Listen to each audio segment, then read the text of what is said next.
जय गुरुदेव।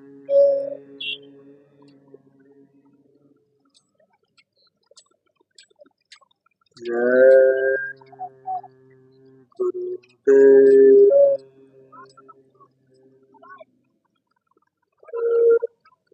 जय गुरुदेव।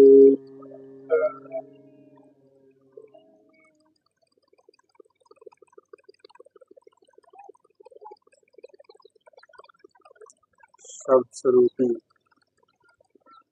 सर्वत्र विराजमान परम पूज्य स्वामी जी महाराज के चरणों में कोटि कोटि नमन। जय गुरुदेव धर्म प्रचारक संस्था के राष्ट्रीय अध्यक्ष श्रद्धेय पूज्य हुजूर महाराज जी के चरणों में कोटि कोटि नमन प्रणाम करते हुए सभी सम्मानित सत्संगी धर्म प्रेमी भाई बहनों, माता तुल्य पिता तुल्य बूढ़े बुजुर्गानों, संभ्रांत व्यक्तियों, विद्वतजनों, धर्म प्राण सज्जनों तथा प्यारे बच्चों,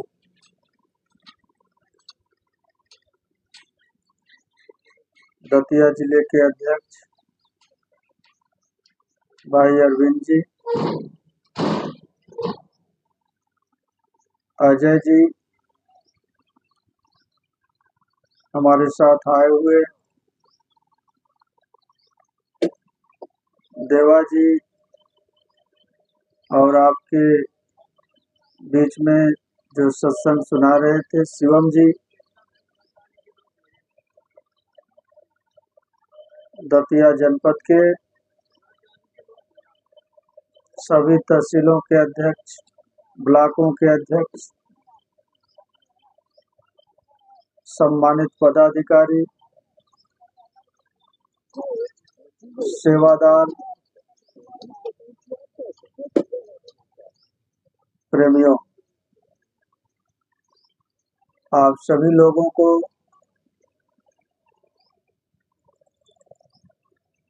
हाथ जोड़कर सादर जय।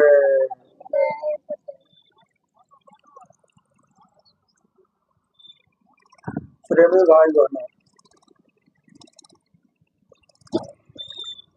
सत्संग की महिमा सभी महात्माओं ने बतलाया। सत्संग का अर्थ क्या होता, सत्संग का मतलब क्या होता।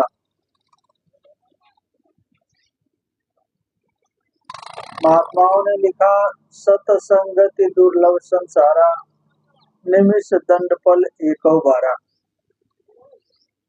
यदि एक पल का, एक क्षण का सत्संग जीवन में मिल जाए तो जीवन को बदल देता।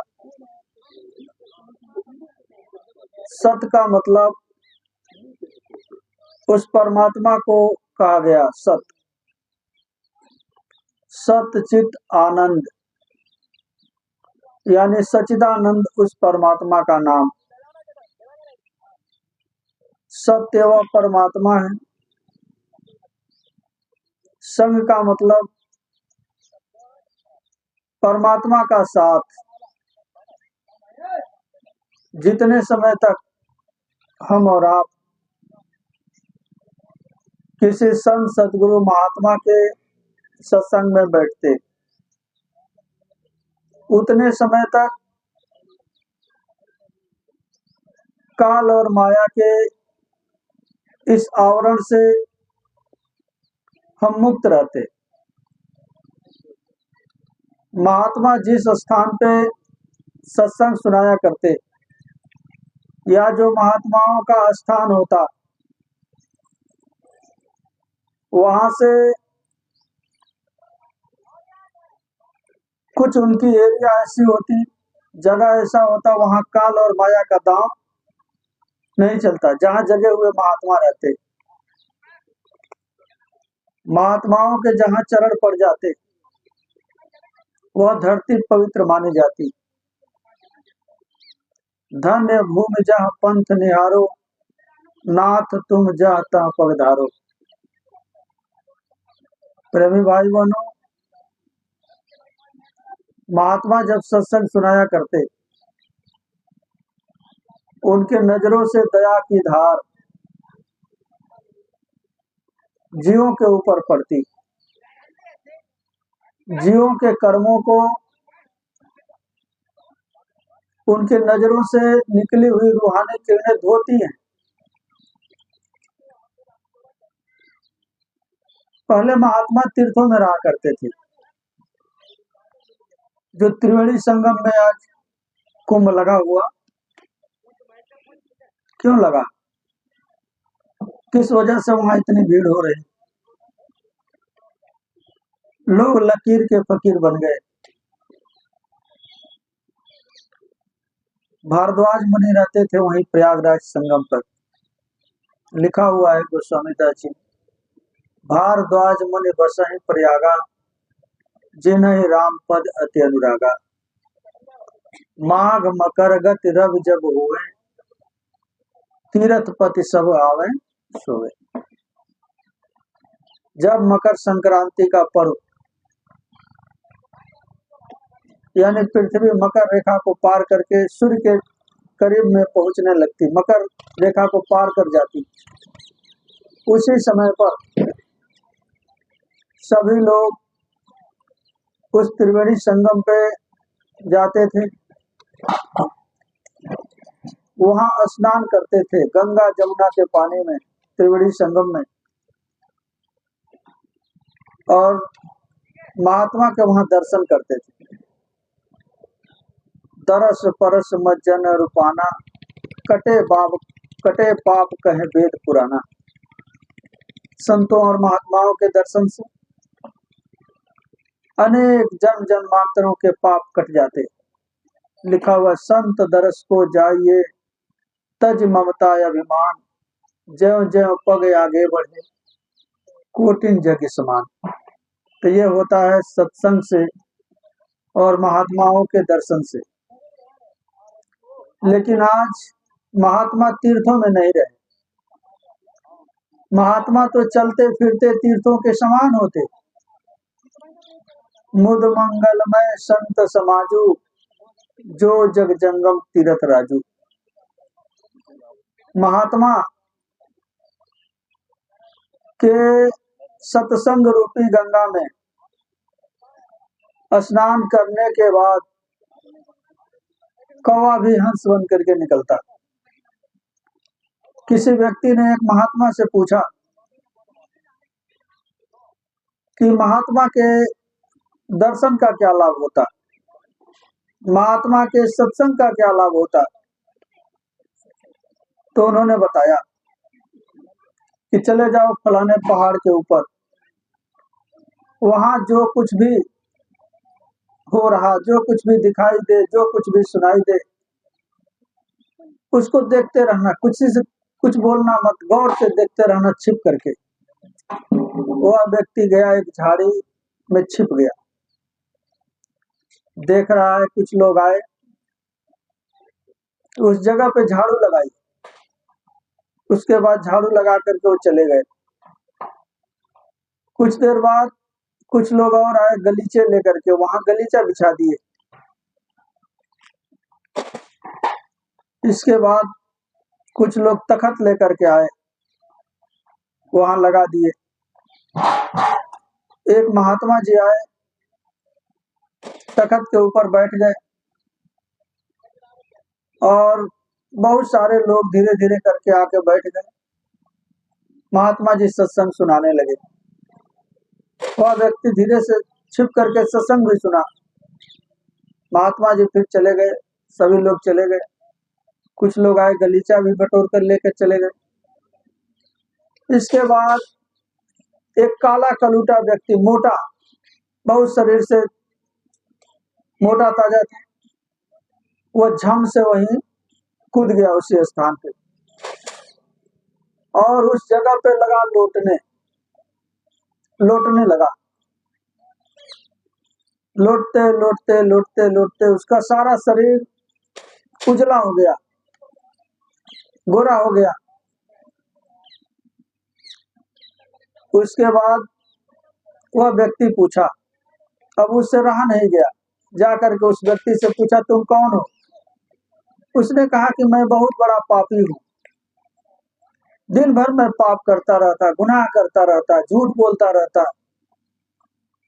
दगेबाजी करता रहता, छल करता रहता, फरेब करता रहता, जिसके वजह से पाप बनता और इस पाप की वजह से हमारा शरीर पूरा काला हो जाता। समय तो हमको नहीं मिल पाता, लेकिन महात्मा के सत्संग के बाद जो यह स्थान है, उस स्थान पर मैं लौटता हूँ तो हमारे सारे पाप धुल जाते। ये होता है महात्मा के सत्संग का फल। ये तो आम सत्संग है। आम सत्संग में कुछ सत्संग की बातें कुछ कहानी के रूप में दर्शाया जाता, जीवों को मोड़ने का प्रयास किया जाता कि जीव किसी तरह से सतगुरु के चरण में चला जाए, सतगुरु के शरण में चला जाए, उसका भी काम बन जाए। सतगुरु खोज री प्यारी, जगत में दुर्लभ रतन दे। राधा स्वामी जी ने कहा, वक्त गुरु के खोज तेरे भले की कहूँ, दीन गरीबी धार तेरे भले की कहूँ, मान गुरु के वचन तेरे भले की कहूँ। तो वक्त के जो संत सतगुरु महात्मा होते, उन्हीं के हाथ में चाबी होती है जीवात्माओं के कल्याण की। मुसलमान फकीरों ने कहा, वक्त मुर्शिद के चरणों में सिजदा करो, माफी तेरे गुनाहों की हो जाएगी। कामिल मुर्शिद के चरणों में सिजदा करो, माफी तेरे गुनाहों की हो जाएगी। उन्होंने कहा, मुर्शिदे कामिल से मिल, तो शिद्दत और सबूरी से तकी, रास्ता देंगे वही फहम तुझे शाहरग पे जाने के लिए। शाहरग का मतलब प्रेमी भाई बहनों, उन्होंने बताया कि दिल का हुजरा साफ कर। हुजरा का मतलब वो पवित्र स्थान जहाँ पे परमात्मा को बैठाना है, उसको साफ करना है। दिल का हुजरा साफ कर जाना के आने के लिए, ध्यान गैरों का हटा उसको बिठाने के लिए। ये गैर कौन है? ये दुनिया को जो हम अपने अंदर बैठाए हुए हैं। गुरु महाराज समझाते थे, काम अपना करो जाई, पराए काम क्यों फंसना। धाम अपने चले भाई, चलो भाई, पराए देश क्यों रहना। तो इस काल और माया के देश में हम और आप फंसे हुए। सतगुरु समझाते हैं, कोयल जैसी बोली संतों की होती है। कोयल जैसे बोली कैसे होती? कोयल अपना अंडा कौवे के घोंसले में दे देती, कौवा की मादा उसको से करके उसमें से अंडे निकाल देती, और जब बच्चे थोड़ा फुदकने लगते, बड़े हो जाते, पंख जमने लगते, कोयल की मादा आती है, दूर दूर के बगल बगल के डालियों पर बैठ करके आवाज लगाती है। जो कोयल के बच्चे होते उस आवाज में खींचते चले जाते, उसके आकर्षण होती आवाज में। इसी तरह से संत और महात्मा जब आवाज लगाते हैं तो जो उनके जीव होते वो उनके पास चले आते। यही तो हुआ। गुरु महाराज आए, गुरु महाराज कहते थे कि हम आए वही देश से जहां तुम्हारो धाम, तुमको घर पहुंचाओ ना एक हमारो काम। गुरु महाराज ने क्या किया?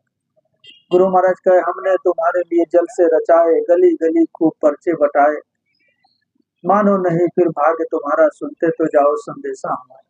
कर्मों के बादल बवंडर बनेंगे, वर्षा बहेगी तेरे पापों की धारा, सुनते तो जाओ संदेशा हमारा। तो कौन समझाया? उनको पूरा मालूम था।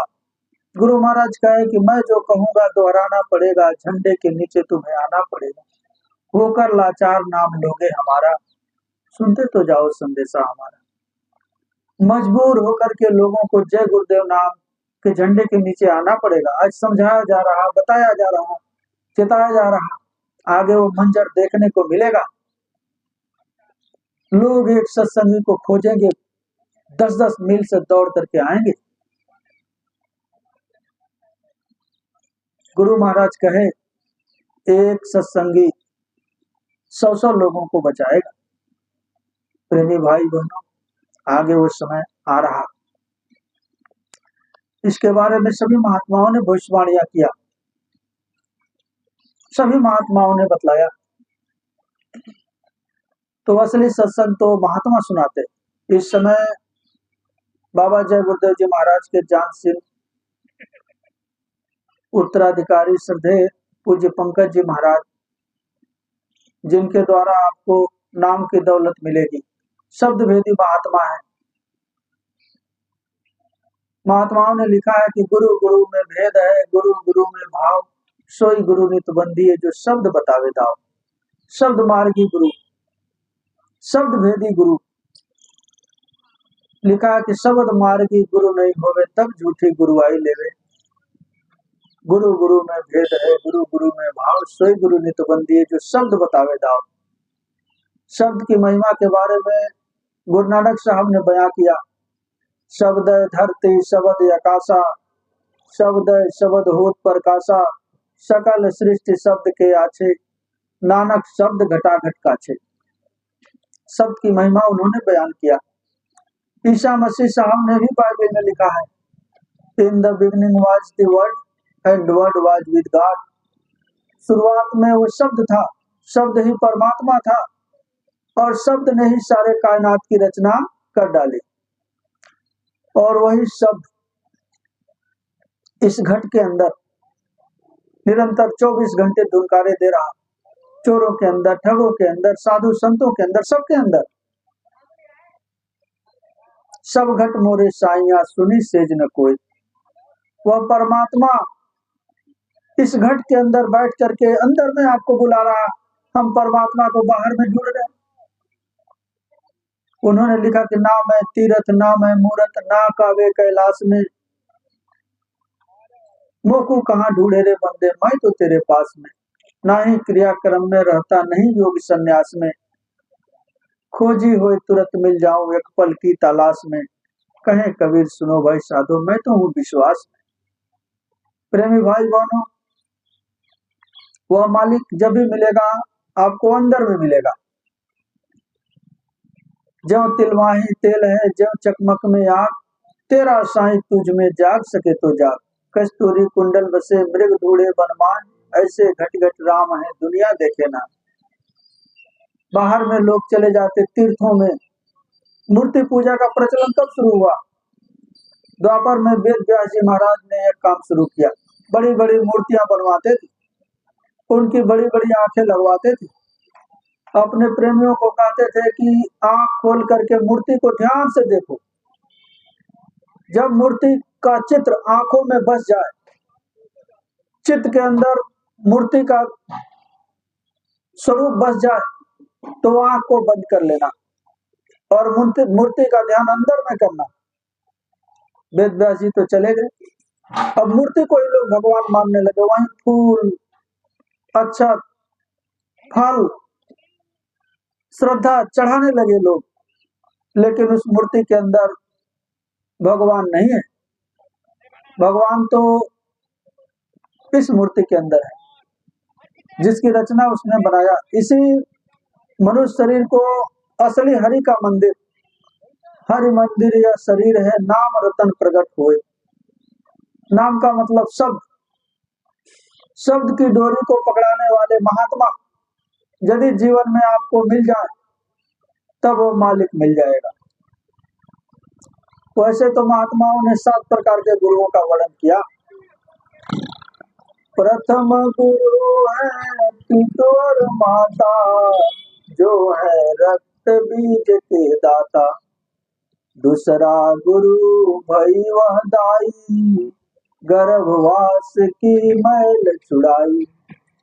तीसरा गुरु जो नाम उचारा, ले ले कर सब गांव पुकारा। चौथा गुरु जो शिक्षा देना, तब संसारी मार्ग चिन्हा। पचवा गुरु जो दीक्षा दिन्हा, राम कृष्ण का सुमिरन किन्हा। छठवा गुरु जो ब्रह्म सब तोड़ा, ओमकार से नाता जोड़ा। सतवा गुरु जो शब्द लखावा, जहाँ का जीव तहाँ पहुँचावा। सातवें गुरु यदि जीवन में मिल गए, शब्द का परख यानी शब्द को उन्होंने लखा दिया। लखाने का मतलब उसका अनुभव करा देना। जैसे कोई चीज है, गुड़ है, गुड़ गुड़ दिन भर कहते रहेंगे, मुंह मीठा नहीं होगा।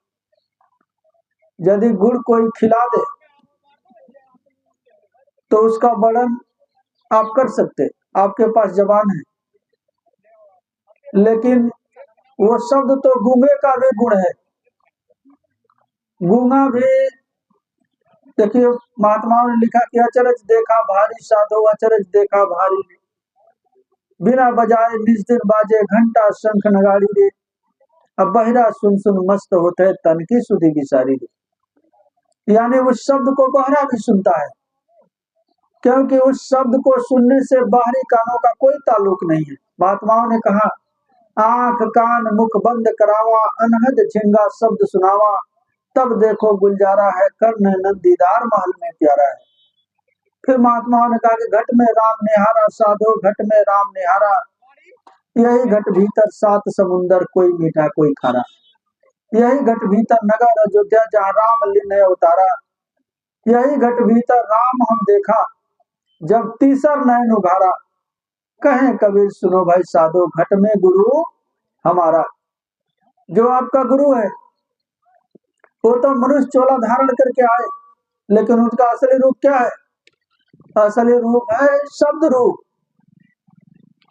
यह तो रूप धरा तुम सरगुन जीव उबार कराओ, इसी रूप से जीवों का उबार कराते महात्मा।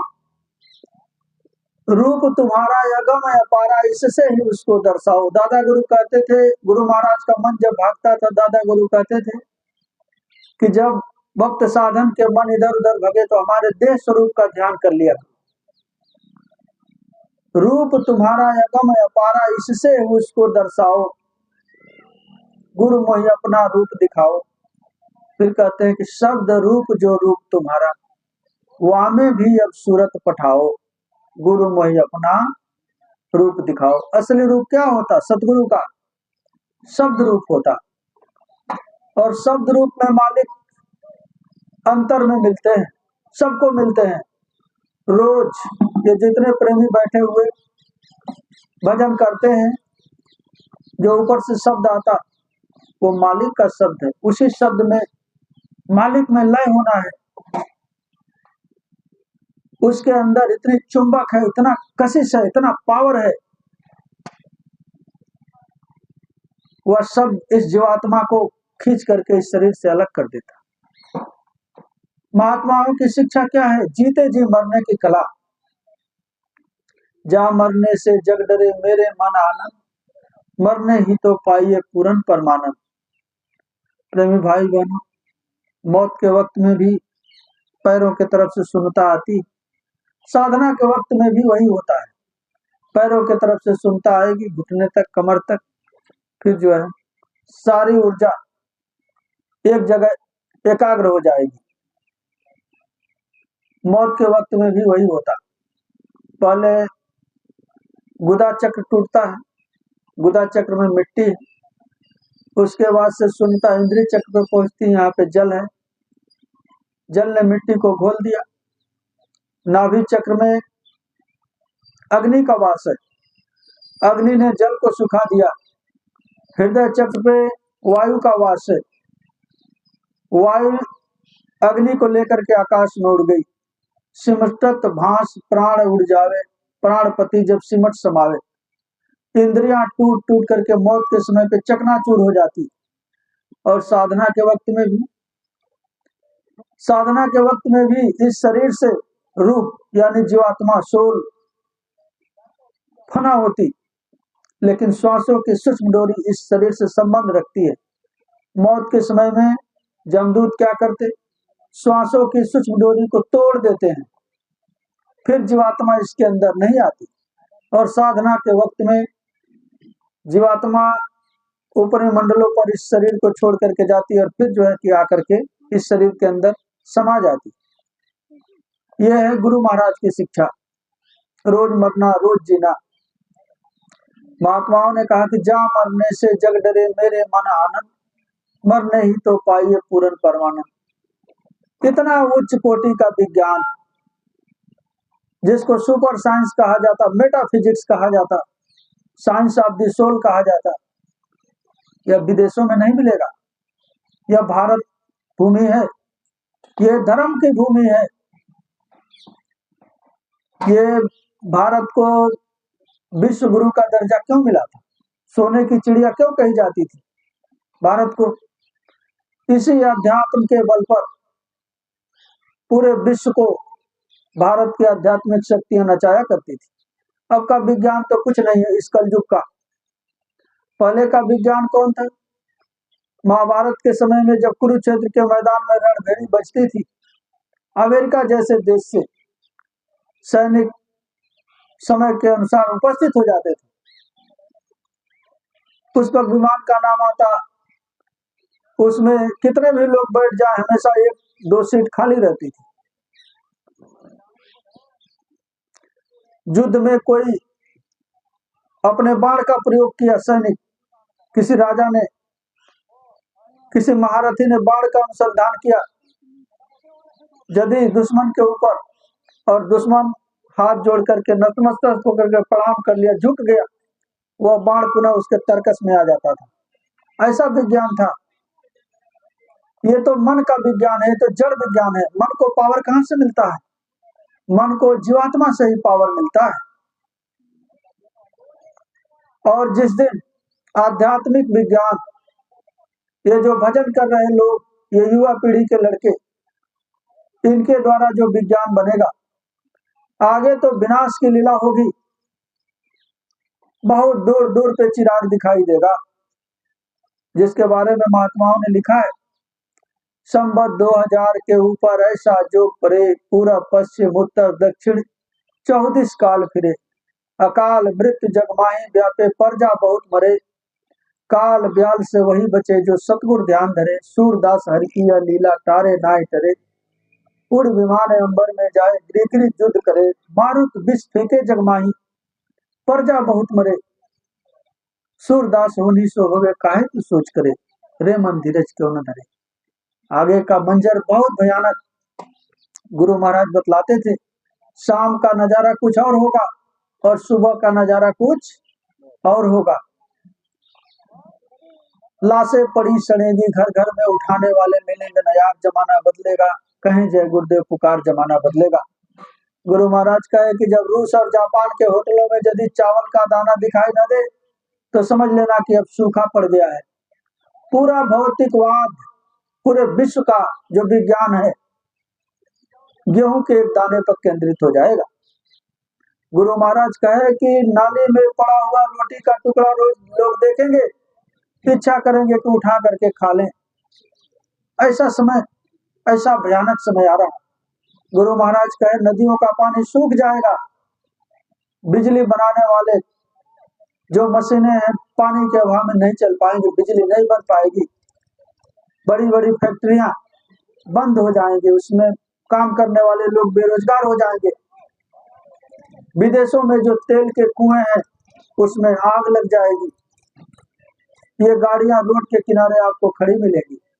वैसा समय गुरु महाराज कहे मुंबई का बहुत सा भूभाग समुद्र में विलीन हो जाएगा, बड़े बड़े शहर ऐसे विलीन होंगे जैसे उनका कुछ अता पता ही नहीं है। प्रेमी भाई बहनों, ऐसे मंजर से कौन बचेगा? बचेगा साधु जन कोई जो सबसे लौ लगाएगा, पापी और कुकर्मी दुनिया से जइए हेराए। इसीलिए समझाया जा रहा, मांस मत खाओ, मछली मत खाओ, शराब मत पियो, अंडा मत खाओ। गांव गोद लेकर के प्रचार जो पूज्य महाराज जी करा रहे हैं, गुरु महाराज की वचनवाणी है। गुरु महाराज का यह स्वप्न था कि गांव गांव में भजन केंद्र की स्थापना हो जाए, गांव जब जग जाएंगे, पूरा समाज जग जाएगा, देश और दुनिया में भारी परिवर्तन हो जाएगा। परिवर्तन गांव से होगा। गुरु महाराज की वचन बाड़ी, वृथा न जाए देव ऋषि बाड़ी, गिरी बदरिया पाप की बरस देते अंगार, संत न होते या धरा पे जल जाता संसार। प्रेमी भाई बहनों, महात्माओं के तप के बल पर यह धरती टिकी हुई है। आज लोग सुरक्षित हैं। जो गांव गोद लेकर के आप लोग प्रचार कर, अध्यक्ष जी आपको रोज जो है कि समझाते होंगे, ब्लॉक के अध्यक्षों को, तहसील के अध्यक्षों को, सबको कि पूज्य महाराज जी का आदेश है गांव गोद लेने का, एक एक गांव को एक व्यक्ति लेकर के शाकाहारी का प्रचार करे। इसके बारे में बहुत पहले पादरी वार्डन ने भविष्यवाणी किया था। गए थे मिस्र देश में। पादरी होते ईसाइयों के गुरु, जो चर्च में प्रार्थना कराते, उनको पादरी कहा जाता। वाल्डर था नाम उनका। गए थे मिस्र देश में। लिखा हुआ था पत्थर पे, शिलालेख, दुनिया में होगा घोर युद्ध तब अंधकार छा जाएगा। उन्होंने लिखा था दुनिया में होगा घोर युद्ध तब अंधकार छा जाएगा, भाई भाई का खून करे इसमें संदेह नहीं होगा। तब 20वीं सदी के बाद भारत के अंदर ऋषियों का एक झुंड आएगा, आ करके शांति दिलाएगा, तब जाके धरा पे सतयुग आएगा। पहले ही उन्होंने बता दिया था। मोहम्मद साहब जो मुसलमानों के पैगंबर हुए, उन्होंने भी कुरान में लिखा है 14वीं हिजरी के अंत में जब समस्त इंसानों में कोहराम मचेगा, उस समय खुदा का पैगाम लेकर एक फकीर धरती पर उतरेगा। हिंदू में वह पैदा होगा, सफेद लिबास होंगे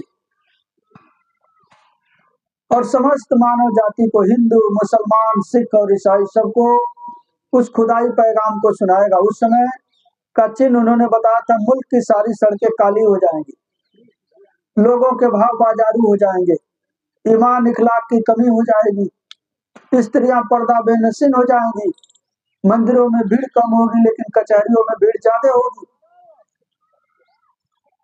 लोहे के सामान आसमान में उड़ने लगेंगे। ये सारा लक्षण उन्होंने बताया था। फिर उन्होंने लिखा कि जब कयामत आएगी, कयामत का मतलब बुरा वक्त, खराब समय, तो हिफाजत हजरत इमाम मेहदी से होगा। कुरान फारसी में लिखा हुआ, और फारसी उल्टा लिखा जाता है। हिंदी हम लोग बाएं से दाहिने की तरफ लिखते और फारसी दाहिने से बाएं की तरफ, उल्टा। उसमें लिखा हुआ हजरत इमाम मेहदी। हजरत का मतलब जय, इमाम का मतलब गुरु, और मेहदी का मतलब देव होता है। फारसी का कोई जानकार होगा, मुल्ला, मौलवी, काजी, उससे आप लोग पूछ सकते हैं हजरत इमाम मेहदी का मतलब क्या हो। हजरत का मतलब जय, इमाम का मतलब गुरु, और मेहदी का मतलब देव। उन्होंने लिखा कि हजरत इमाम मेहदी से आपको मदद मिलेगी, यानी जय गुरुदेव नाम कारगर होगा।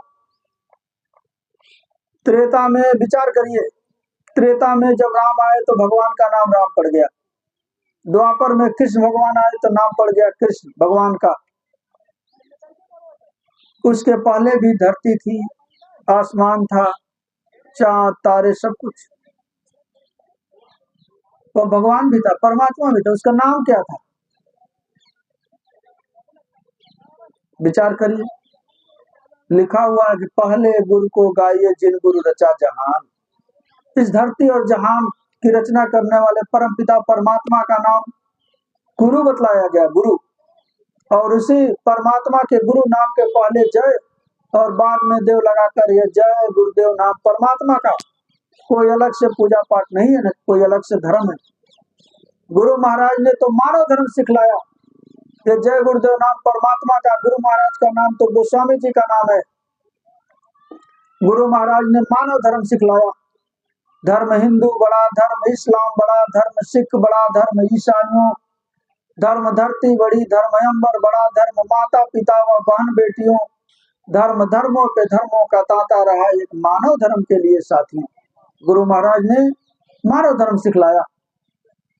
प्रेमी भाई बहन, मानव धर्म क्या है?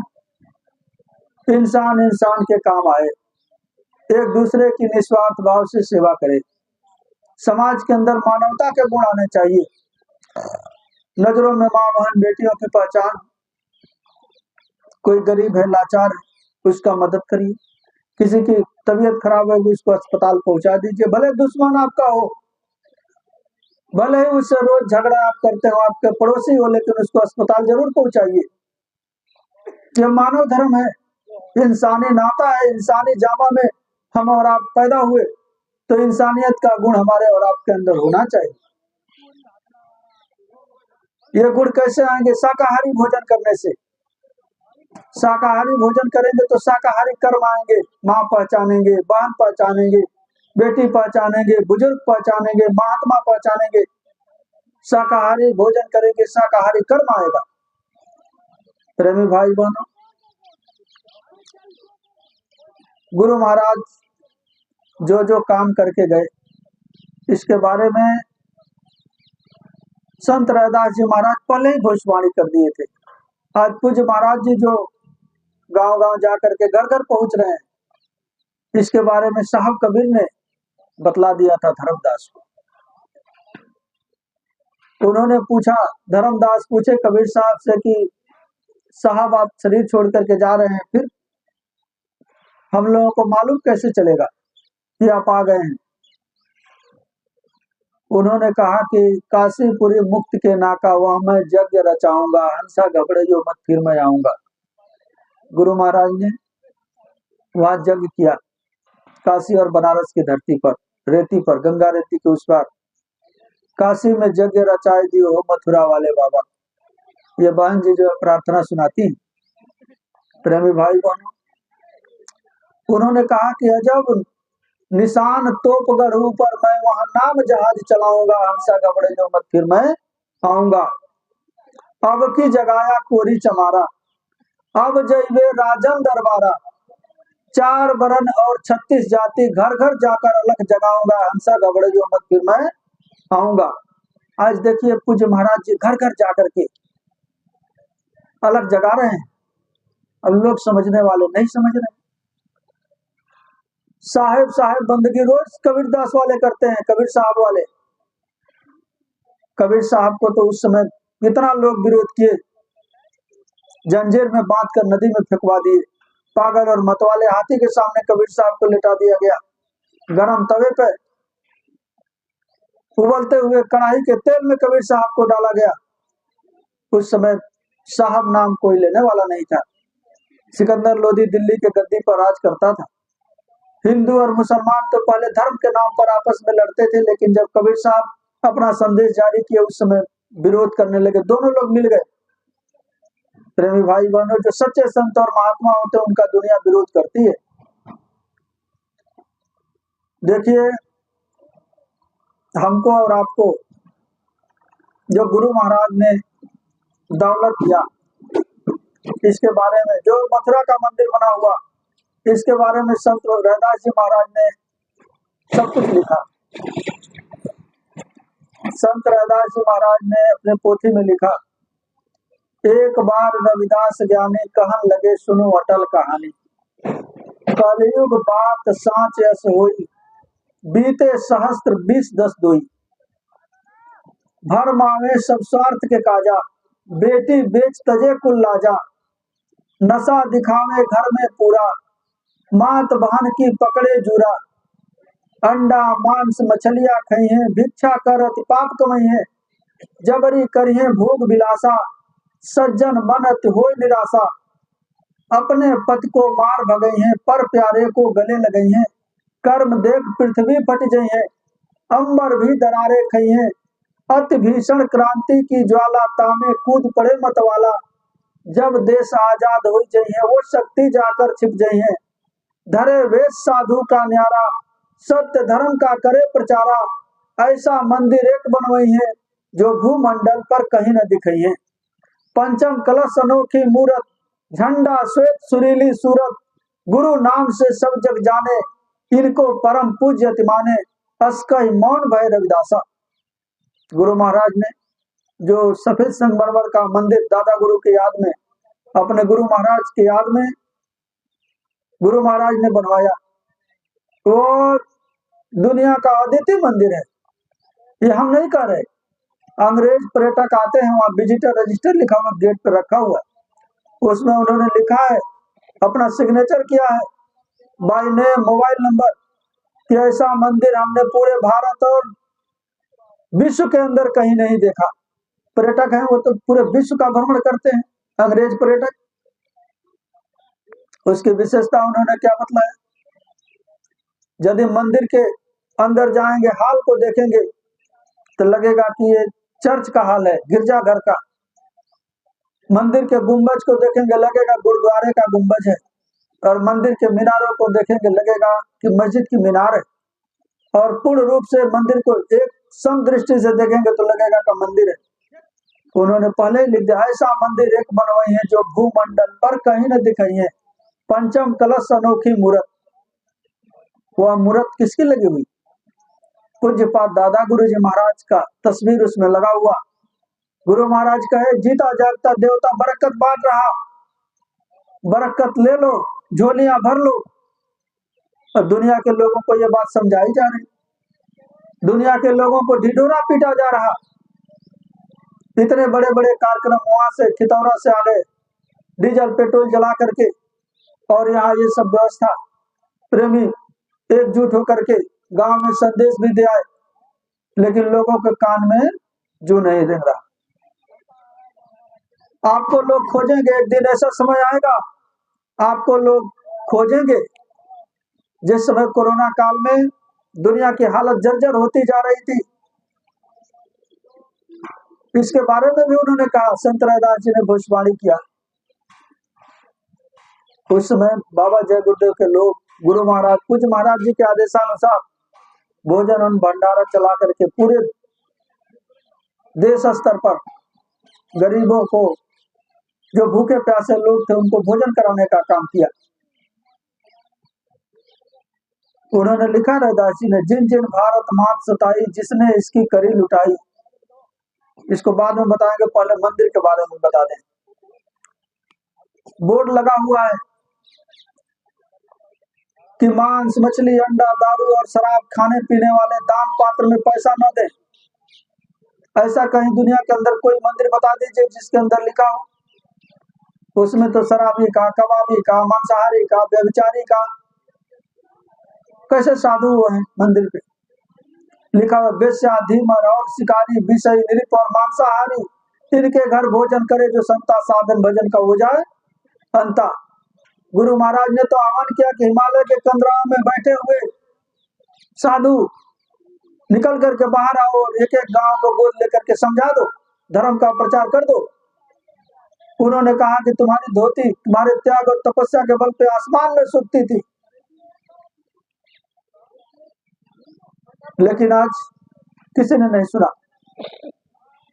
बाबा जी ने अपने बच्चों को तैयार किया, इनके द्वारा धर्म का प्रचार करा रहे। पूज्य महाराज जी कह रहे, सबसे बड़े साधु तो आप हैं। अपने मेहनत ईमानदारी से अपना भरण पोषण करते, आए गए अतिथियों का सत्कार करते और धर्म का प्रचार करते गांव गोद लेकर। सबसे बड़े साधु, साधु की संज्ञा आपको दी गई। उन्होंने कहा था, पादरी वाल्डर ने लिखा था कि ऋषियों का एक झुंड आएगा, आकर के शांति दिलाएगा। महाराज जी तो उसी बात को कह दे कि सबसे बड़े साधु तो आप हैं। प्रेमी भाई बहनों, देखिए लिखा हुआ रविदास जी की पोथी में, मोबाइल में भी सर्च करके देख सकते हैं, रविदास जी की पोथी बोलेंगे आ जाएगा। जिन जिन भारत मात सताई, जिसने इसकी करी लुटाई, ढूंढ ढूंढ कर बदला लेगा, सब हिसाब चुकता कर देगा। चीन अरब की धुरी बनेगी, विध्वंसक ताकत उभरेगी, घाटे में होंगे ईसाई, युद्ध तीसरा प्रलयंकारी जो होगा भारी संहारी। इटली में कोहराम मचेगा, लंदन सागर में डूबेगा, कैसे हिंदुस्तान बचेगा। फिर उन्होंने लिखा कि भारत होगा विश्व विजेता। इस आपत्ति के काल में जो विषम समय आगे आ रहा, भारत होगा विश्व विजेता। तीसरे थर्ड वर्ल्ड वार की सूचना चारों तरफ से मिल रही, तीसरा विश्व युद्ध आप लोग न्यूज चैनलों में देख लीजिए। लिखा भारत होगा विश्व विजेता, भारत होगा विश्व का नेता, दुनिया का कार्यालय होगा। गुरु महाराज का यूएनओ भारत में चलेगी, राष्ट्रीय सुरक्षा परिषद अमेरिका से टूटकर भारत चली जाएगी। गुरु महाराज की वचनबाणी है, आप लोग याद करिए। भारत में न्यायालय होगा, दुनिया का कार्यालय होगा, भारत में न्यायालय होगा, तब सतयुग दर्शन आएगा, तब सतयुग दर्शन आएगा, संत राज सुख वर्ष आएगा। भारत में अवतारी होगा, लिखा है कि भारत में अवतारी होगा, ज्ञानी और विज्ञानी होगा, जो अद्भुत सेनानी होगा, उसके साथ हजूम होगा, जीते जी कई बार मरेगा, छदम बेश में वो विचरेगा, देश बचाने के लिए होगा एक आह्वान, युग परिवर्तन के लिए चले प्रबल तूफान, तीनों ओर से होगा हमला, देश के अंदर द्रोही घपला, नेता मंत्री और अधिकारी, जान बचाना होगा भारी, सभी छोड़ मैदान भगेंगे, अपने अपने घर दुबकेंगे। अभी कोरोना के समय में देखिए, भोजन भंडारा ये प्रेमी बांट रहे थे, उस समय नेता मंत्री अधिकारी सब लोग छिप करके अपने अपने घरों में। लेकिन गुरु महाराज कहे थे कि देश के अंदर जब हमारे प्रेमियों की तादाद 20 करोड़ हो जाएगी, स्कूलों में जो बच्चे पढ़ रहे वो भी हमारे ही होंगे, उस समय आग और पानी में कूदा करके एक परीक्षा ली जाएगी, जो सफल होंगे उनको एक विशेष आदेश दिया जाएगा। ये आदेश क्या होगा ये तो वक्त ही बतलाएगा। आग पानी में कूदा करके परीक्षा। उस कोरोना के काल में जितने भी सत्संगी भोजन भंडारा गरीबों के बीच मिले जा रहे थे, अगल बगल के लोग कहते थे कि इनको कोरोना हो गया, इनसे दूरी बना करके रखो। क्या हुआ? अरे भाई, मालिक समर्थ है, लोग पहचान नहीं पा रहे दुनिया के लोग। आगे ऐसा समय आ रहा, जोर लगा ले अहले जमाने, कितना जोर लगाएगा, जय गुरुदेव का झंडा जग में लहर लहर लहराएगा। लेकिन इसके पहले एक विनाश की लीला होगी, विनाश होगा, महाविनाश। रास्ता पकड़ के मुसाफिर जा रहा, रास्ते में गड्ढा है, हमारा और आपका काम है, गुरु महाराज ने हमको समझाया, उसको बता दो कि रास्ते में गड्ढा है। यदि वो जाकर गड्ढे में गिर जाएगा, मर जाएगा, दोष हमको और आपको लग जाएगा। इसीलिए बताने और चेताने समझाने की दौर चल रही है। शाकाहारी बनाना लोगों को, उनको जाकर के गांव गांव में हमको बताना है कि जानवर का मांस खाने से बीमारियां बढ़ रही हैं। जानवर का खून अलग होता और इंसान का खून अलग होता। आप विचार करिएगा, यदि किसी की तबीयत खराब हो जाए, शरीर के अंदर खून की कमी पड़ जाए, तो डॉक्टर ग्रुप मिलाता है, ए बी और ओ, 4 ग्रुप होते हैं। ए वाले का ए को चढ़ाएगा, पॉजिटिव वाले को पॉजिटिव को, निगेटिव वाले का निगेटिव को, बी पॉजिटिव को अलग, निगेटिव वाले का अलग, ओ ए बी, अलग अलग ग्रुप का खून पॉजिटिव नेगेटिव चेक करके और मरीज को चढ़ाया जाता है। यदि दूसरे ग्रुप का चढ़ा दिया जाए तो आदमी मर जाएगा, ब्लड का थक्का बन जाएगा, जम जाएगा, आदमी मर जाएगा। जब आदमी के खून में इतना परहेज डॉक्टर को चढ़ाने में, जीव जंतुओं, जीव जानवर हैं, बकरा है, भैंसा है, सुअर है, मुर्गा है, इनकी दवा तो अलग कारखाने में बनती है और आदमी की दवा अलग कारखाने में क्यों बनती है? दोनों की दवा तो एक ही में मिल करके बननी चाहिए, दोनों को एक ही दवा दिया जाना चाहिए। लेकिन जानवर को अलग दवा दिया जाता, आदमी को अलग दवा दिया जाता। जानवर का इंजेक्शन जो भैंस को गाय को लगता वो मोटा इंजेक्शन होता, उसमें बड़ी बड़ी शीशी होती, और आदमी का इतना छोटी छोटी शीशी होती। क्यों दिया जाता? जानवर के खून के कीटाणु अलग होते और इंसान के खून के कीटाणु अलग होते। मांस खाने की वजह से आदमी के खून में जानवर के खून के कीटाणु प्रवेश कर गए। अब आदमी गया डॉक्टर के पास कि डॉक्टर साहब हमको दवा दे दीजिए, बुखार है, ये बीमारी है। डॉक्टर तो देख रहा कि आदमी हमारे सामने खड़ा है और शरीर के अंदर खून है, खून के कीटाणु है जानवर के। आदमी समझ करके आदमी की दवा दे दिया, दवा काम नहीं कर रही। यदि जानवर का दवा आदमी को दे दिया जाए तो आदमी मर जाएगा। इसीलिए बीमारियां बढ़ रही। पहले इतने बड़े बड़े अस्पताल नहीं थे, इतने महंगे डॉक्टर नहीं थे। 1,000 2,000 हजार फीस है डॉक्टरों की।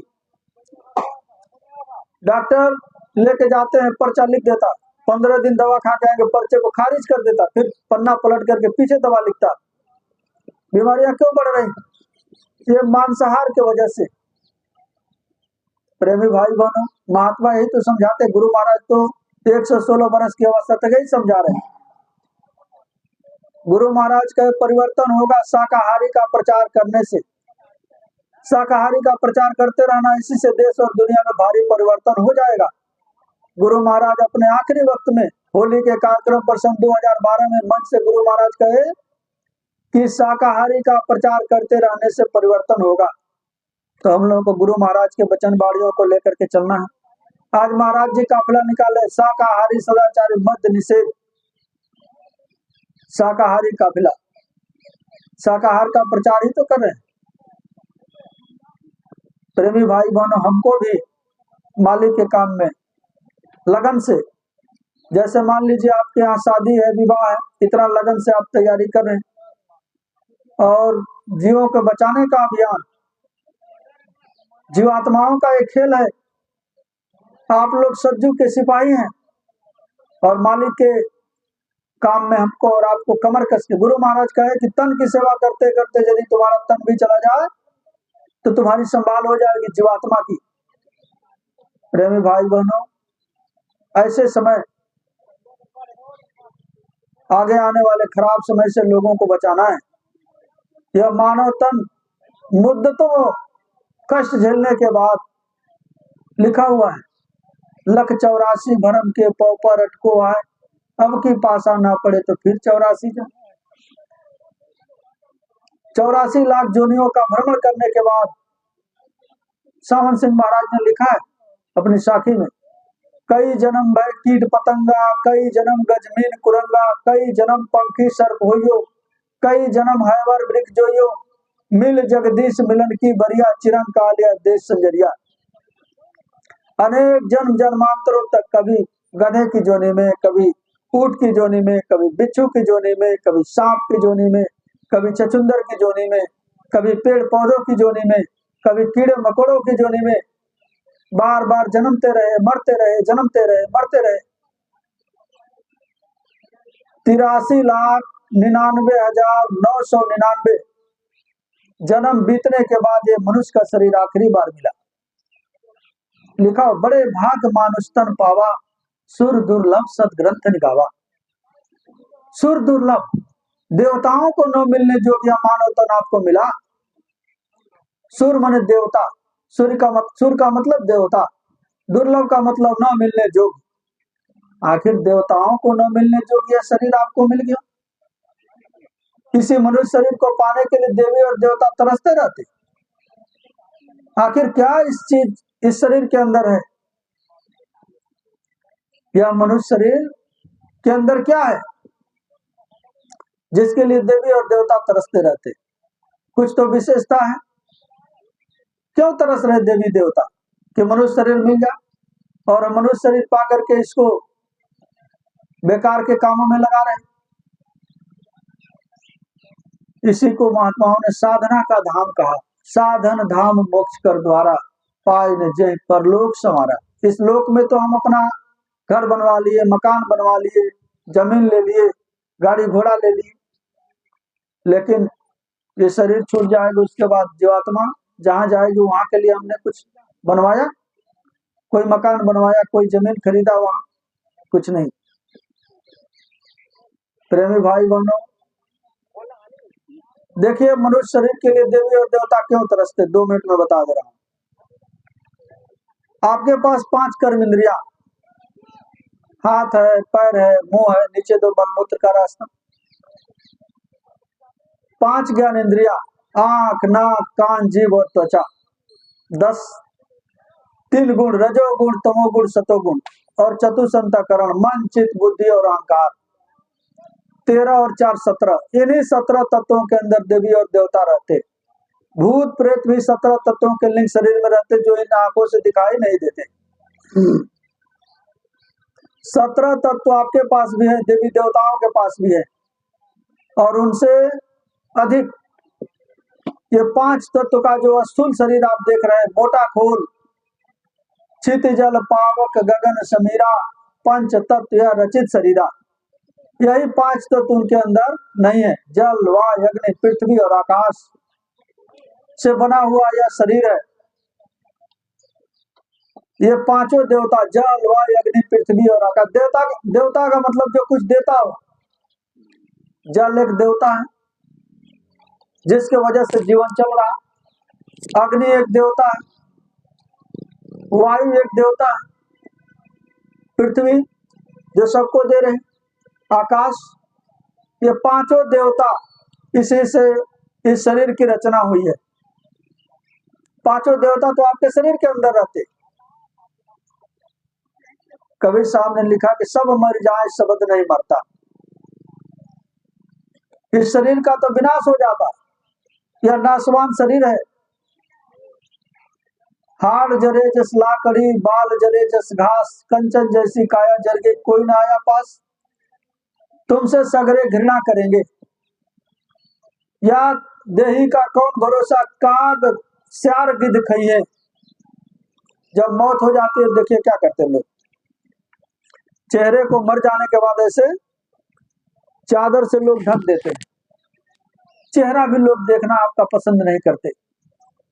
महात्माओं ने लिखा कि जिन पुत्रन को गौ प्रतिपाल्यो, देवी देव मनइनो, तेहले बांस दियो खोपड़ी पर, शीश फोड़ बिखरइनो। अपने ही पुत्र, नाती, पोते डंडे से मार करके धू धू करके चिता जल जाएगी, मुट्ठी भर राख में बदल जाएगी। महात्माओं ने कहा यह तन एक दिन विनश जाएगा। इस मनुष्य शरीर के रहते हुए अपना काम बना लो। अपना काम क्या है? इस जीवात्मा को उस परमात्मा से मिला देना। इसके लिए गुरु की जरूरत पड़ती है। विद्यालयों में बच्चे जाते हैं तो गुरु की जरूरत पड़ती है। हाई स्कूल, इंटर, बीए और डिग्री कॉलेज की किताबों को, यूनिवर्सिटी की किताबों को और पैरामेडिकल की किताबों को, एलएलबी की किताबों को ले आकर के घर में रख लेंगे। किताबों के पढ़ने से ज्ञान नहीं मिलेगा। क्यों स्कूल बने हुए, क्यों कॉलेज बने हुए, क्यों टेक्निकल कॉलेज, डिग्री कॉलेज बने हुए? उसमें शिक्षक रहते हैं, गुरु रहते हैं, टीचर, ट्यूटर, मास्टर।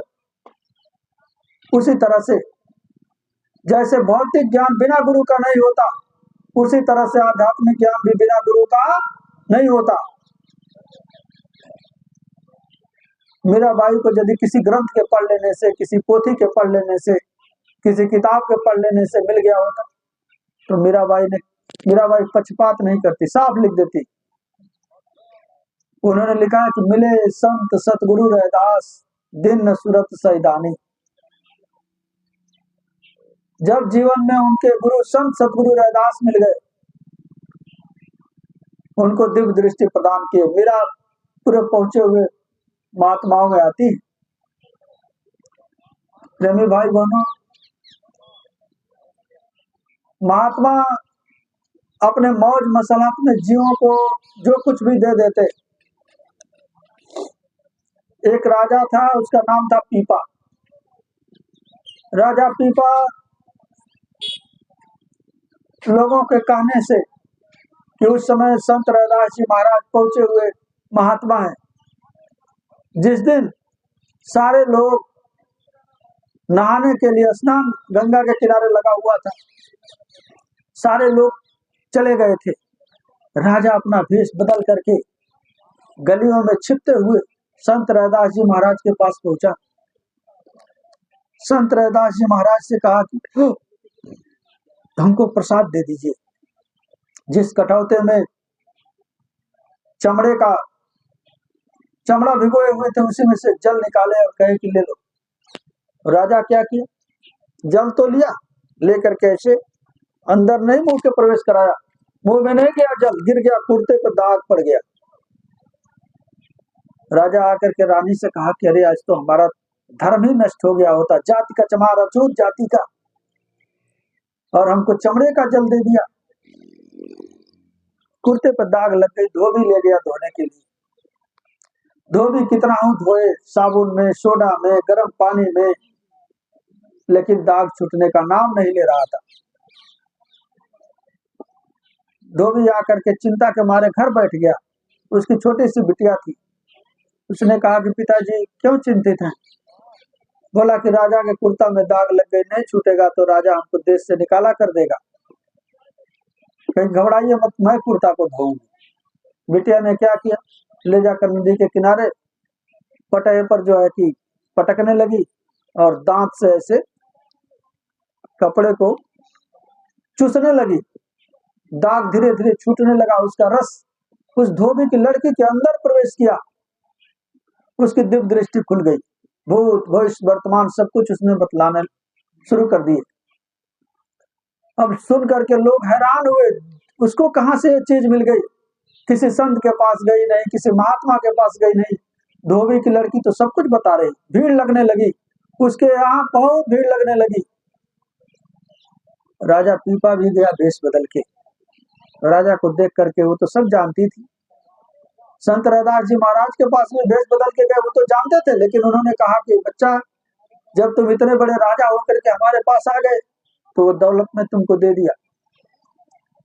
तो उस लड़की ने कहा राजा को प्रणाम करके कि आप ही की वजह से दौलत हमको मिली है, यदि आपने इस प्रसाद को इनकार नहीं किया होता तो ये दौलत हमको नहीं मिली होती। राजा पीपा फिर वापस गए रैदास जी के पास, कहे कि हमको फिर प्रसाद दे दीजिए। कहे कि मौज में आकर के वो प्रसाद तो सचखंड से आई थी, अमृत था, और उसको मैंने दिया, लेकिन आपने तो इनकार कर दिया। हाँ, वही चीज मिलेगा आपको, लेकिन शब्द का भेद उन्होंने बतला दिया, नाम का दान दे दिया, नामदान दे दिया। साधना करने लगे, राजा पीपा को सब कुछ ज्ञान होने लगा। गुरु की भक्ति आदेश का पालन है। बिन गुरु भक्ति शब्द में बचते, सो मानुष तू मूर्ख जान, शब्द खुलेगा गुरु मेहर से, खींचे सूरत गुरु बलवान। गुरु आदेश का पालन। गुरु आदेश का पालन क्या है? शाकाहारी का प्रचार करिए, 10 लोग 15 लोग इकट्ठा होकर के झंडा ले लीजिए, गांव गांव में जा करके फेरी लगा दीजिए, अपना काम कर दीजिए। इससे आपको क्या मिलेगा? भजन में ताकत मिलेगी, जीवात्मा को पावर मिलेगा, मालिक की दया होगी। बिना दया के तो कुछ नहीं हो सकता। महात्माओं ने नहीं लिखा होता ये बात कि बिन गुरु भक्ति शब्द में बचते, सो मानुष तो मूर्ख जान, शब्द खुलेगा गुरु मेहर से, खींचे सूरत गुरु बलवान। सतगुरु तो सामर्थ्यवान होते। अष्टावक्र जी महाराज राजा जनक को तो घोड़े के रकाब में पैर रख करके, जितने समय में राजा जनक छलांग लगा के घोड़े के पीठ पर बैठे, उतने समय में उनकी दिव्य दृष्टि को खोल दिया। जो गुरु चाहे तो चिन्ह में चढ़ावे। सतगुरु सामर्थ्यवान होते। 5 लोगों से गुरु महाराज के अंदर यदि शक्ति नहीं होती, 5 लोगों को काशी और बनारस की धरती से 5 लोगों को नामदान दिया गुरु महाराज ने। आज पूरे भारत और अन्य भी देशों में बाबा जय गुरुदेव के प्रेमी रहते हैं। अमेरिका से एक दिन आए थे लोग आश्रम पे खितौरा, कह रहे थे अमृत जल के बारे में। उन्होंने बताया, खुद बता रहे थे कि अमृत जल तो जहाज में लेकर के जाने नहीं देते, कार्गो में कपड़े में लपेट करके, कार्गो बैग में रख करके किसी तरह से हम लोग लेके जाते हैं, और वहां भी प्रेमी रहते हैं, और वहां के लोग बूंद बूंद करके उस प्रसाद को लेते। छोटे छोटे बच्चे जो पैदा होते उनके मुंह में पिलाया जाता।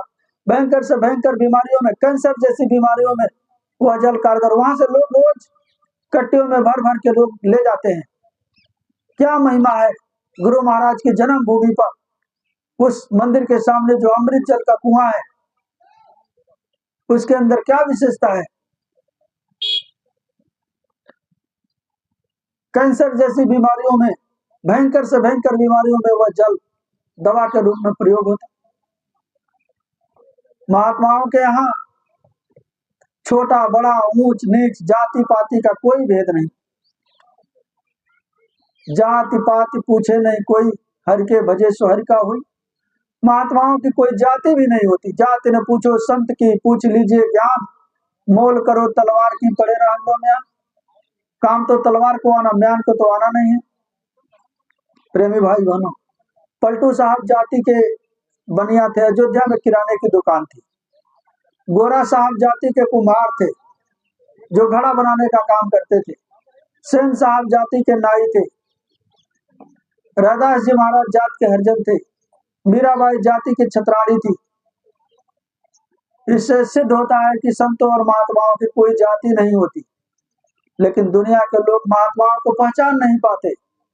यदि दुनिया के लोग महात्माओं को पहचान गए होते, आज अमेरिका जैसे देश में ईसा मसीह को मानने वालों की संख्या बहुत ज्यादा कई देशों में, लेकिन उस समय तो ईसा मसीह को लोग सूली पर लटका दिए।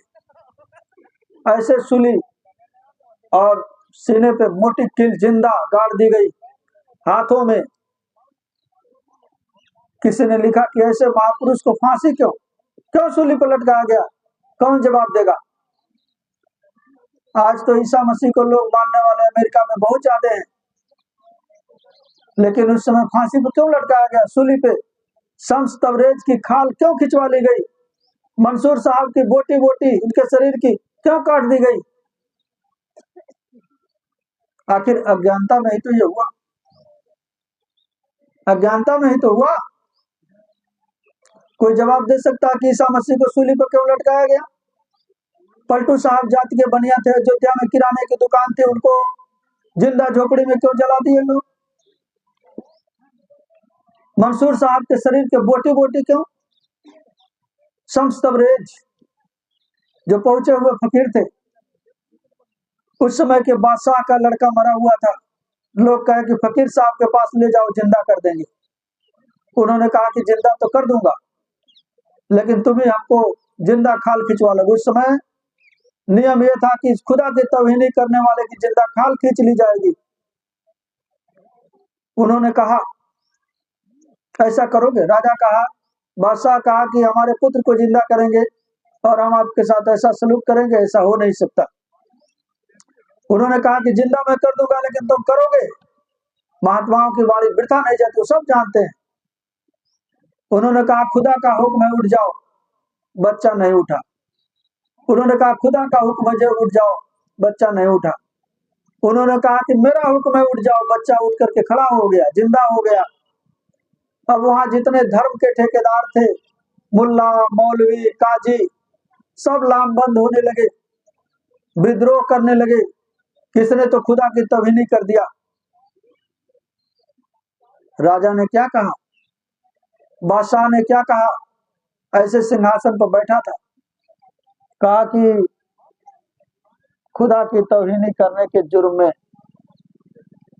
आपकी खाल खिंचवाने का हुक्म देता। मुंह उधर कर लिया, आंखों से पानी गिर रहे थे। आखिर क्यों? सच्चाई को ये दुनिया जो है नहीं देखना चाहती। भगत जगत में बैर है, चारों युग परमाण। चारों युगों से, सतयुग त्रेता द्वापर और कलयुग, भगत जगत में बैर है, चारों युग परमाण। लेकिन महात्माओं ने लिखा कि काल जबर नहीं तुमसे हुई। हर युगों में संत और महात्मा रहे। सतयुग सत्य सुकृत कहलाए, त्रेता नाम मुनिंद्र धराए, द्वापर करुणा मैं कहलाए, कलयुग नाम कबीर धराए। सबसे पहले साहब कबीर इस धरती पर कलयुग में संत रूप में आए। सतयुग त्रेता द्वापर बीता, को न जानी शब्द की रीता, कलयुग में स्वामी दया विचारी, प्रगट करके शब्द पुकारी। अलग अलग युगों में तो अलग अलग साधनाएं थी। परमात्मा का नाम भी बदलता रहता, कर्मों का सिद्धांत नहीं बदलता। सूर्य का अटल सिद्धांत जैसे नहीं, सूर्य पूरब में उगेगा और पश्चिम में अस्त होगा, उसी तरह से कर्मों का सिद्धांत है, कभी नहीं बदलता। कर्मणे वाधिकारस्ते मां फलेषु कदाचन। कर्म करने का अधिकार हमको और आपको मिल गया, लेकिन फल भोगने के लिए आप परतंत्र हैं। सतयुग में 12 अक्षरों का नाम लोग जाप किया करते थे। उस समय 1 लाख बरस की उम्र हुआ करती थी। प्राण हड्डियों में हुआ करते थे। जब तक हड्डी गल नहीं जाती थी आदमी मरता नहीं था। मनु और शत्रुपा की कहानी याद आती है। उस समय उन्होंने 12 अक्षरों का नाम जाप किया। ओम नमो भगवते वासुदेवाय 12 अक्षरों का नाम जाप किया करते थे। ध्रुव और प्रहलाद हरि नाम जाप किया करते थे। नारद नारायण नाम जाप किया करते थे। राजा जनक और राजा दशरथ के समय में उस परमात्मा का जगाया हुआ नाम था जय जीव। त्रेता में उम्र घट गई। सतयुग में 1 लाख बरस। उस समय मन हाथी के समान बलवान था। प्राण हड्डियों में रहता था। जब तक हड्डी गलती नहीं थी आदमी मरता नहीं था। सतयुग योगी सब विज्ञानी करी हरि ध्यान तरे बहु प्राणी। उस समय सभी ज्ञानी थे, ध्यानी थे, विज्ञानी थे। समय पूरा होने पर जीव अपने घर को पहुंच जाते थे। त्रेता में उम्र 10 गुना घट गई। 1 लाख बरस से घट करके 10,000 बरस हो गई। उस समय की पद्धति को महात्माओं ने बदल दिया। त्रेता विविध यज्ञ नर करें प्रभु समर्प भव सागर तरें। उस समय भी यज्ञों का विधान था। राक्षस उसमें विघ्न डालते थे। तब भगवान राम का पदार्पण हुआ। भगवान राम को लोग पहचान नहीं पाए। उस समय राम नाम में जो शक्ति आई हुई थी उसको लोग पहचाने नहीं। उनके पत्नी को ही रावण चुरा ले गया। उसका हश्र क्या हुआ? 1 लाख पूत 1.25 लाख नाती तारावण घर दिया न बाती। पूरा विनाश हो गया, नष्टाभूत हो गया। मांस खाने के वजह से, शराब पीने की वजह से रहता।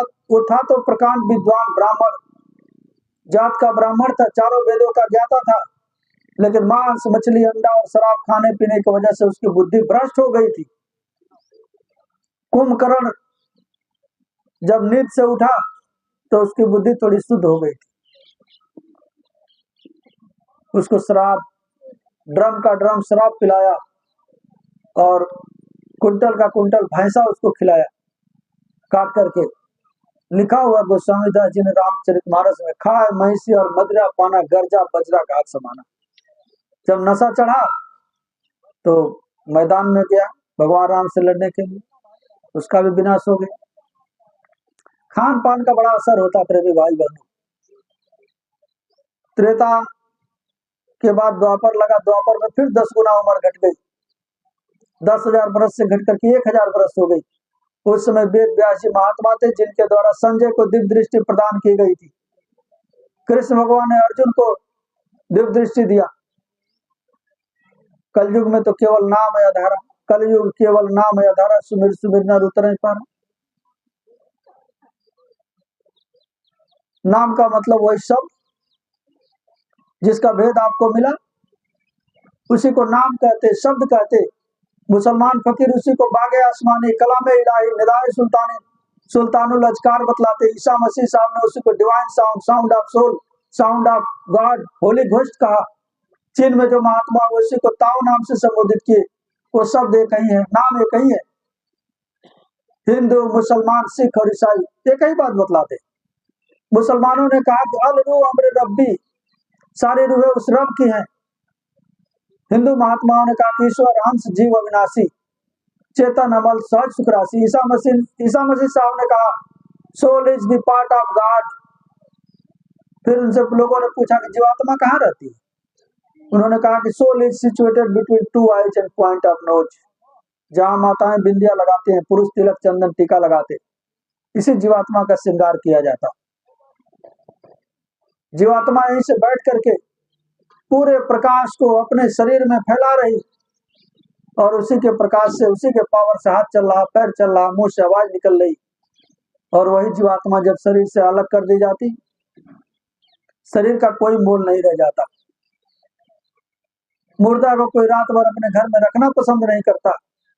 ले जाओ, जल्दी से ले जाओ, लकड़ियां ले आओ, कफन ले आओ, जल्दी से फूक फाक कर खत्म करो। लोग कहते हैं, डरते हैं कहीं पीछे से भूत बनकर चले न आए। आग सुलगा करके रखते, कोई लोहे का सामान रख देते कि दादाजी भूत बन के चले न आए। इतनी डर।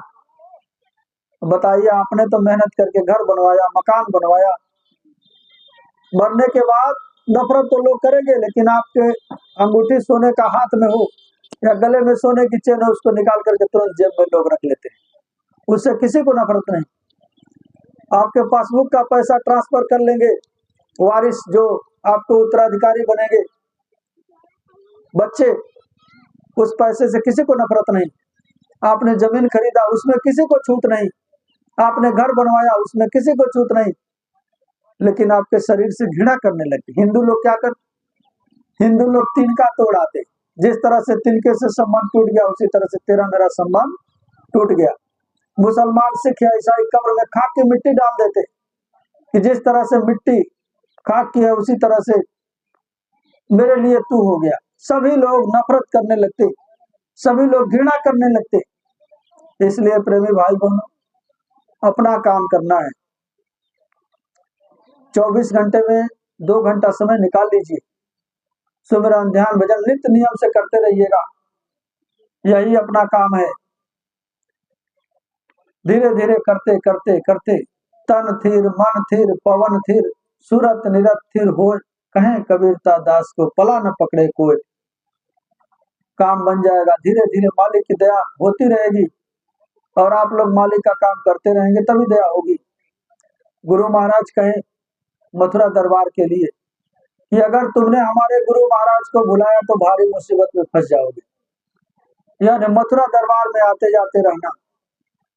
छोड़ दिया जो मथुरा फितौरा, चैन कहीं ना पाएगा, होगा तेरा कोई न सहारा, आखिर में पछताएगा। वहां पे क्या होता? बुराई चढ़ाई जाती है, अपनी बुराई मंदिर के अंदर अपनी बुराई चढ़ाई जाती। घर में बरकत आप ले आते, एक मनोकामना भी आपकी पूरी होती। कौन सा नुकसान है? इस इकोनॉमिक युग में गुरु महाराज ने क्या क्या लोगों को नहीं दिया। जो टूटी साइकिल से चलते थे, आज चमचमाती कारों से चलते हैं। किसी के बेटे की नौकरी, किसी की बेटी की नौकरी, किसी की बीमारी, ऑपरेशन होने जा रहा, 5 लाख रुपया डॉक्टर, रात में स्वामी जी महाराज स्वप्न दिखाए, चेक करा लो दोबारा से और सेवा ले जाकर मथुरा दरबार में दे देना। ऐसी घटना आप सबको मालूम है, बताना क्या है। गुरु महाराज कहते थे कि जय गुरुदेव नाम की परीक्षा ले लो। बाजार से एक हांडी खरीदते तो लोग ऐसे ठोकते हैं, ठोक करके परीक्षा लेकर के लोग गुरु महाराज से जुड़े। हम लोग भी ऐसे नहीं जुड़े, सब लोग परीक्षा लोग लेकर के जुड़े।